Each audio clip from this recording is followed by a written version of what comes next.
Hey, what's up guys, Shadow here, welcome back to another video. Instead of playing games on this channel today, we're going to be talking about some of the major games that are going to be coming out towards the end of 2017. Now, in regards to the content that I post on this channel, we're going to be talking about the three major first-person shooter titles that are going to be coming out, which includes Destiny 2, Call of Duty World War II, and Star Wars Battlefront 2. And we're just going to be talking about which ones you should throw $60 down on, which ones shouldn't you throw $60 down on. We're just going to be taking a look at the information that we've seen, the videos we've been given, and we're just going to make a deductive analysis and figure out which ones are actually worth the coin. Now keep in mind, this only includes the content that we've seen so far, which really just gives us a little bit of detailed info on their websites, as well as some trailer footage. It doesn't give us any in-depth multiplayer or campaign gameplay, mostly just engine footage. So what we do here right now in this video is going to be completely it's not going to be conclusive in any way, shape, or form. We're simply going to be looking at what we've been given so far and which ones look the best, and sort of to rank them in order of probably most successful to least successful. And when more information gets pushed out to us in the form of multiplayer and campaign footage, we'll remake another video and talk about it then. But for now, let's talk about the twos. There are a lot of twos on this list and a lot of predecessor to previous games, and hopefully most of them on this list have learned from their mistakes, right? Because we got Destiny 2, they definitely have some stuff to learn from. Battlefront, tons of stuff to learn from. And Call of Duty World War II, I mean, I guess we did learn something from World War II to an extent. So I guess there's some learning to do there. Nonetheless, let's get started with Destiny 2. Alright, so for those of you who are not already aware, Destiny is a decade-long plan that spans across, like I said, a decade, in the form of brand new games, in the form of content, somewhat to spread out the life cycle of the game and to give you more content to enjoy over the 10 years it's going to be around. And with a third year of Destiny just around the corner, instead of giving a new expansion pass with more raids, more strikes, and tons of more content and loot to enjoy and explore, the slate is wiped clean as we are given a brand new game with brand new characters to start over the whole process with, which I'm fine with. I love grinding games. I played almost a month's worth of Destiny in all three of my characters. My Titan, Hunter, and Warlock have accumulated, I think, around 28 days worth of gameplay, and a lot of that has been put into raid strikes and getting as much loot as I can and making myself look the coolest above all the other Guardians in the game. But hey, I pat myself on the shoulder a little bit too much. Let's get back on topic. Destiny 2 is going to be the second game in the series and the third year worth of content where, instead of giving us more stuff to fight for, this slate, like I said, is being wiped completely clean. An unknown enemy force is taking over the tower, destroyed all of our hopes, dreams, and loot, and we are stuck with brand new characters to start this whole adventure all over again with. And with a brand new story, will I put it, which, you know, is already a one-up from Destiny 1, considering in Destiny 1, we pretty much started off not knowing anything. We didn't know where this ghost came from. We didn't know how we died a bunch of years ago and we're suddenly coming back to life as the chosen one to fight off the darkness. We actually have some context to the story, and while we may never know answers from the first game, we definitely know answers about this one. We do know that an enemy force has taken over the tower, and we got to push back the darkness once again. Now, while all of our loot is not going to be given back to us, unfortunately, I believe we are going to get our achievements and commendations back in the form of emblems, in the form of skins,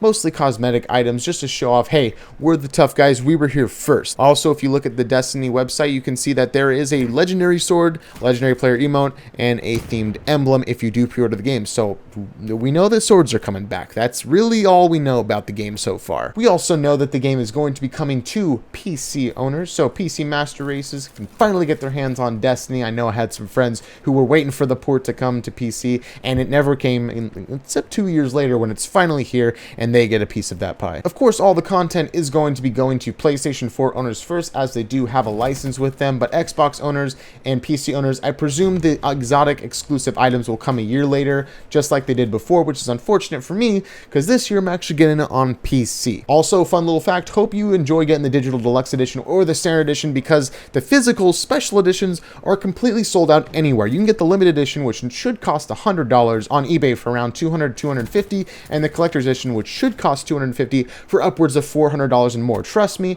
I've been down that road. I've tried to look for a reasonable one. No one's selling them. It's just a bunch of people who are out to get their money, which is unfortunate. However, you do get to experience the base game for only $60. However, if you want to experience more content, which you probably will have to get because you won't be able to level up anymore, you can get the expansion pass, which is going to contain 2 more expansions that I'm assuming are going to be coming out in 2018, so you can continue that if you want. And I think the minimum you can pay for this with the game is $95 if you buy them a la carte, but if you're already doing that, might as well go for the digital deluxe edition at a minimum for $100 and get those legendary bonuses. Now, unlike the first year when the game first released, we had no idea what these little banners on the expansion pass meant. We do know what these ones do on the season pass for Destiny 2.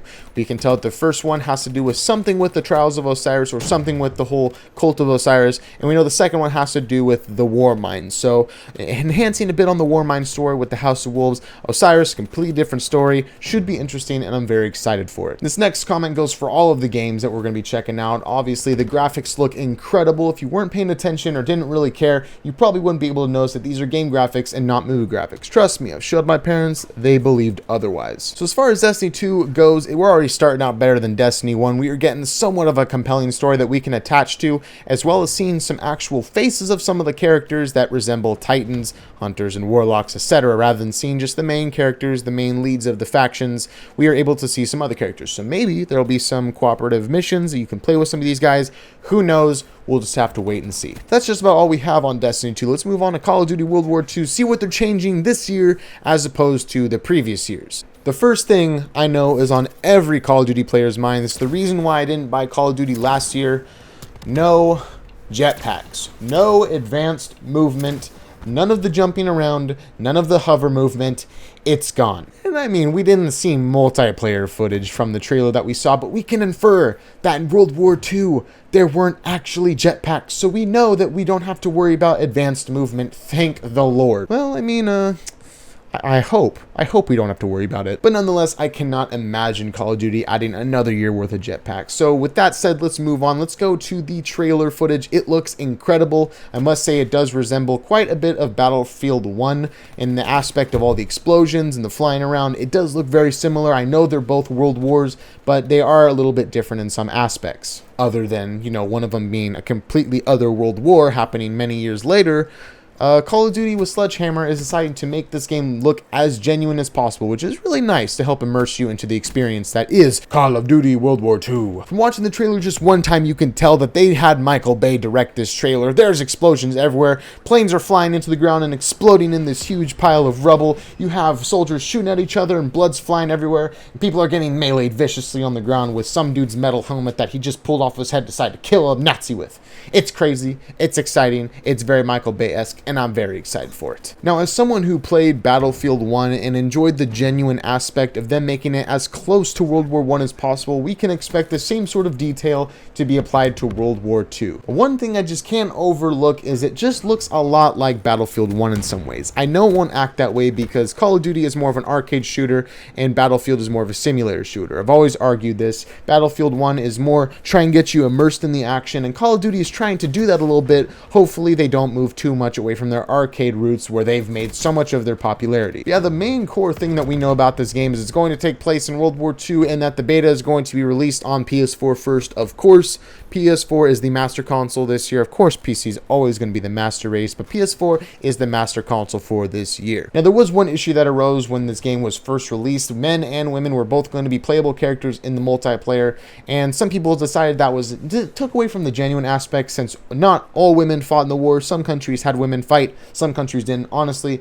it's going to give you the same result. The only thing that I care about is that the females don't have a smaller hitbox like in Ghost. It was a little ridiculous. And if you're one of those people that say, oh, females didn't have a smaller hitbox in Ghost, they look smaller. Okay, give me a break. I was pretty bad at the game. I need to give myself some slack to make me feel good at the game. But at least Call of Duty is listening this year. They are moving away from the futuristic aspect. We're tired of futuristic Call of Duties. Hopefully, their prolonged activity in the futuristic side hasn't taken too much of their fan base away, so they can really knock this one out and do good for themselves and the title as a whole. But I mean, come on, we're spending so much time in the past. We're talking about past tense. Let's talk about the future. Let's talk about space. Let's talk about Star Wars Battlefront 2, the game that has the most to learn from of the list of games that we've mentioned so far. Now, for those of you who did not play Star Wars Battlefront on the PS4 and the Xbox One when it first came out, it was really, really cool at first, but then quickly got stale because the content was basically wash, rinse, repeat. There wasn't anything fresh, new, exciting. It felt rushed, and obviously there weren't any space fights in a game that became famous off of space fights. Now, they did have dog fights within the atmosphere of certain planets, but nothing beats blowing up an enemy ship and watching anti-gravity take his lifeless body away from the map and into the distance to slowly enter the atmosphere of the planet and burn up upon arrival. Nothing beats that experience. That didn't happen in great detail in any of the games that we've played, but still, it's a nice thought. Now, after watching the trailer, you can tell that they have learned from most of their mistakes. You can see that there is some sort of story, and they've included about 50% of the whole trailer is space fights, which is awesome. Hopefully they don't lie about that. That would suck. That would suck if EA lied to us. That would be unfortunate. But regardless of EA's past experiences with games, we actually see space fights for once, which is fantastic, and also a compelling story, which happens sometime after episode 6 in the Star Wars movie. It's a universe thing.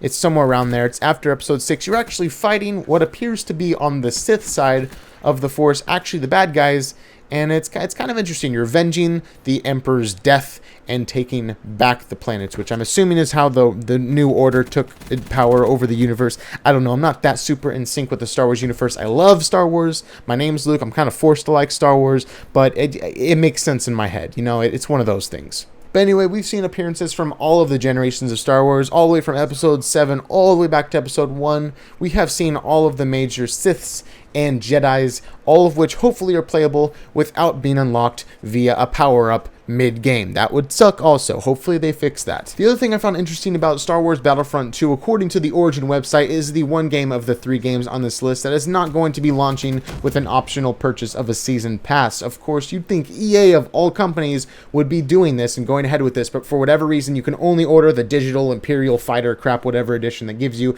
bonuses, so you don't have to play the game a little bit more to get better stuff, and you're just better than everyone immediately.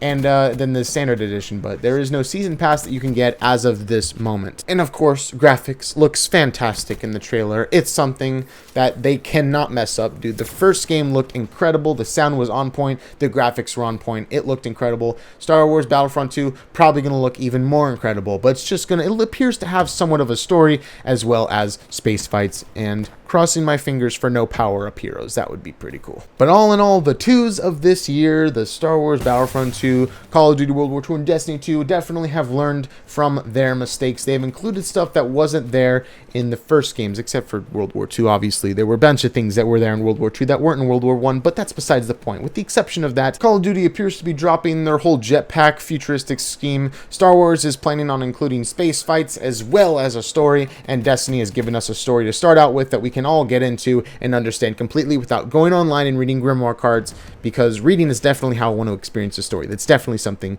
that I want to do on my free time, is read little cards online, which is sarcasm. That's something I don't want to do, but hopefully Destiny fixed that issue. But on a personal level, I would say that I am most excited for Destiny 2. I cannot wait to get back into the grind of wasting a month's worth of my life grinding for gear in a digital game that doesn't matter. I can't wait to grind through strikes and raids with my friends and get all the loot and find out how many different ways we can cheese it and find out how many times we have to wipe in a raid to get things right. I cannot wait to get back in that rhythm again. And you know, hey, then maybe I won't just sit here and upload Outlast videos and crappy little Counter-Strike videos. Maybe it would give me something to upload. I don't know, just a thought. The game I'm probably second most excited for has to be Star Wars Battlefront 2. I can't wait to see what they fix in this game. They have a lot to learn from, a lot of mistakes that they made. Hopefully they learn from them, and hopefully they release a game that they're proud to put EA on for once in their life. Please make a game that is worthy of having the EA crest on it. Please. While Call of Duty World War II is last on this list, does not mean that I'm not excited for it in any way, shape, or form. I am very excited for this game. I can't wait to see how it looks. Probably won't pre-order it, however, but I can't wait to see how it looks. And hey, hopefully it has a good turnout on PC. That's what I'm mostly rooting for. But yeah, that about does it for this video. Hopefully you guys did enjoy this sort of weirdly structured video. Hopefully you guys took something from it, learned something about the games that are coming out. Hopefully you guys sharing the hype that I'm experiencing right now. But anyway, hope you guys, of course, did enjoy the video. If you did, please give it a like. Let me know what you think of the games. Which one are you most excited for? Which one are you least excited for? Give me some reasons. Let's have a full-on debate in the comments section. Anyway, I'll see you guys later. Bye.